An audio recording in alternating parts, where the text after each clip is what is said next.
WhatsApp guys, this is Sumit Rana. Welcome to another video. दोस्तों, आज मेरा योगाभ्यास का 13वां दिन है और आज फिर मैं 5 ऐसे योगाभ्यास लेकर आया हूँ जिसको करने से हमारे शरीर, शारीरिक, मानसिक इन सबको हेल्दी रखने में बहुत ही महत्वपूर्ण भूमिका निभाती है। तो दोस्तों, जो पहला योगाभ्यास है वो है पवन मुक्त आसन। पवन मुक्त आसन के लिए आप सबसे पहले आप पीठ के बल लेट जाएंगे।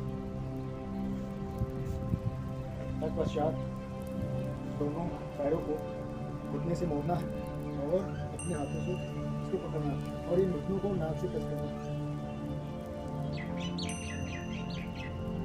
और इस स्थिति को होल्ड में रखना है।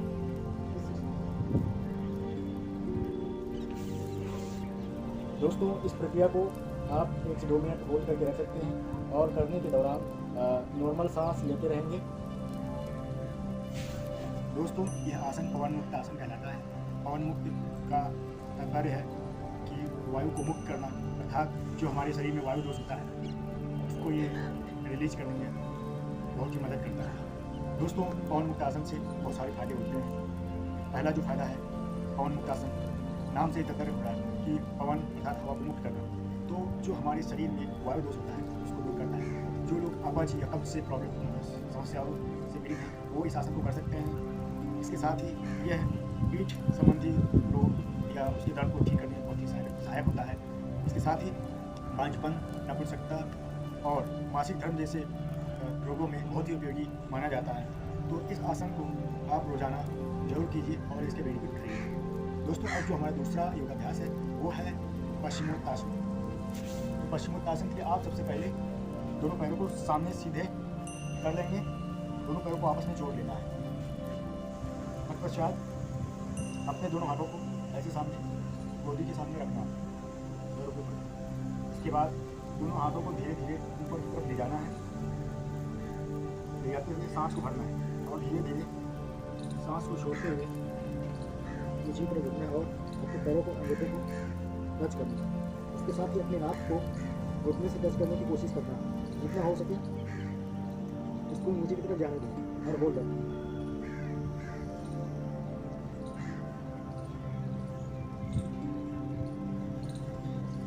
प्रक्रिया को 2 से 3 बार दोहराएं। इसके साथ ही देखिए 1 से 2 मिनट जरूर होल्ड करें।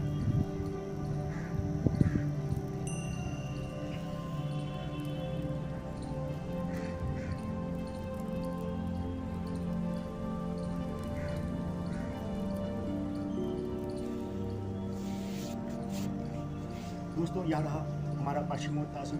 पश्चिमोत्तासन पश्चिम का अर्थ होता है पीछे का भाग, अर्थात जो हमारा पीठ का भाग है, पीछे बैक जो पीठ का भाग है उसका एक्सरसाइज होता है। पश्चिमोत्तासन करने से हमारा उदर, चेस्ट और जो बैक बोन है, पीठ हमारा, इन तीनों का अच्छे से स्ट्रेच हो जाता है। इसके साथ ही इस आसन को करने से हमारी पेट की चर्बी घटती है और ऐसा भी माना जाता है कि पश्चिमोत्तासन करने से हमारी हाइट ग्रोथ में बहुत ही हेल्पफुल होता है। तो जो लोग अपनी हाइट बढ़ाना चाहते हैं तो पश्चिमोत्तासन को जरूर करें और जो लोग पेट की चर्बी कम करना चाहते हैं वो भी इस पश्चिमोत्तासन को कर सकते हैं। दोस्तों, तीसरा जो हमारा योगाभ्यास है वो है वक्रासन। वक्रासन एक बहुत ही महत्वपूर्ण आज के टाइम पे योगाभ्यास माना जाता है, क्योंकि इसका जो मूल मोटिव है वो है हमारे डायबिटीज पेशेंट्स के लिए, मोटापा से पीड़ित पेशेंट्स के लिए, इन 2 पेशेंट्स के लिए ये योगाभ्यास बहुत ही महत्वपूर्ण माना जाता है, क्योंकि इस योगाभ्यास को करने से डायबिटीज़ बहुत ही अधिक कंट्रोल हो जाता है। इसके साथ ही मोटापा को बहुत ही फास्ट कंट्रोल करने में यह योगाभ्यास हेल्पफुल होता है। दोस्तों, इसके साथ ही इसके और भी बेनिफिट्स हैं, जैसे जो हमारी रीढ़ की हड्डी है उसका अच्छे से स्ट्रेचिंग हो जाता है, हमारी नेक का स्ट्रेचिंग हो जाता है और हमारी जो कमर है उसका दर्द अगर होता है वो भी ठीक हो जाता है।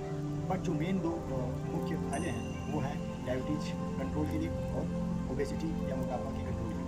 दोस्तों, इसको करने के लिए आप सबसे पहले दोनों पैर को सामने सीधे रख लेंगे ऐसे। तत्पश्चात दाहिने पैर को ऐसे मोड़कर बाएं पैर के साइड में करेंगे और अपने बाएं हाथ को यहाँ फंसाकर पैर को टच करना है और इस हाथ को ऐसे सीधे कर अपने नेक को भी हाथ के सीधे से। दोस्तों, इस पोजीशन को आप होल्ड करें 1 से 2 मिनट।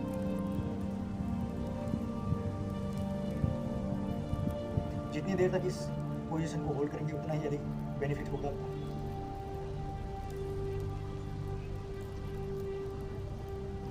अब धीरे धीरे सांस नॉर्मल कर लेंगे। इसके बाद हम दूसरे साइड को इसी तरह से करना है। बाएं पैर को हम मोड़ लेंगे और इसको दाहिने हाथ से ऐसे स्ट्रेच करेंगे।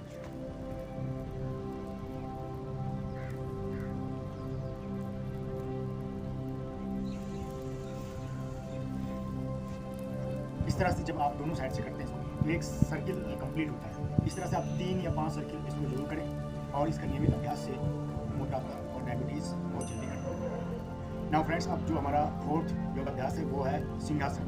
तो सबसे पहले आप पद्मासन की स्थिति में आ जाएंगे।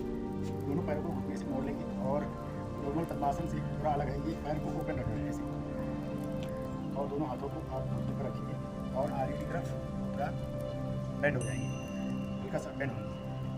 और अपने जो बॉडी के अपर पोर्शन का भार है वो दोनों हाथों में रहेगा और अपने जीवन को बाहर निकालना है, जीव जितना हो सके बाहर निकालना है।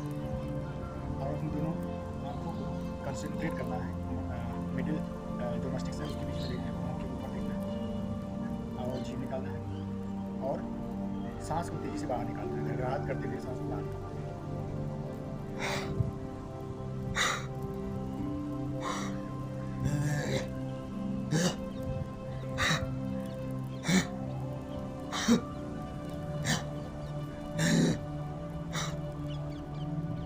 इस तरह से भांति आपको इस आसन को करना है। दोस्तों, सिंहासन करने से जो हमारा हेड का पोर्शन है, जैसे आँख, नाक, कान, जीवा, ये बहुत ही हेल्दी हो जाता है। यदि आप रोजाना सिंहासन 5 से 10 मिनट करते हैं तो आपका जो ज्ञानेंद्रियाँ हैं वो बहुत ही हेल्दी हो जाती है, बहुत ही एक्टिव होकर काम करने लगती है। इसके साथ ही जो एंटी एजिंग होता है, जो चेहरे में झुर्रियाँ होती हैं, उसको दूर करने में ये सिंहासन बहुत ही हेल्पफुल होता है। तो दोस्तों, अब हमारा लास्ट 5वां जो योगाभ्यास है वो है सुखासन। सुखासन लगभग हर कोई व्यक्ति कर सकता है। नॉर्मल ये आलथी मार कर बैठना ही होता है, परंतु इस आसन के बहुत सारे फायदे होते हैं। आप सबसे पहले नॉर्मल ऐसी पालथी मार लेंगे और अपनी बैक शरीर की हड्डी को सीधा स्ट्रेट करते हुए सामने की तरफ देखिए और दोनों हाथों की कमर को ऐसे मुट्ठी पर रखें और इस तरह से नॉर्मल सांस लेंगे, सामान्य सांस की तरह, और अपने ध्यान अपने सांस पर केंद्रित करेंगे।